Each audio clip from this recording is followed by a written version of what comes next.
On s'attendait à ce que Poutine soit affaibli, mais lui et la forteresse russe ont résisté à ce que beaucoup prévoyaient. Alors, est-ce que c'est tout le contraire qui s'est produit? Poutine est-il plus puissant que jamais?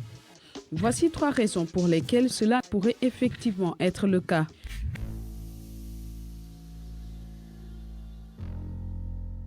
L'invasion de l'Ukraine était considérée en interne comme devant être rapide et facile, à l'instar de l'annexion de la Crimée en 2014. Je pense que les dirigeants politiques russes ont imaginé cette guerre comme une sorte de réplique du modèle criméen, mais à plus grande échelle, relativement peu sanglant, triomphal et populaire auprès du peuple.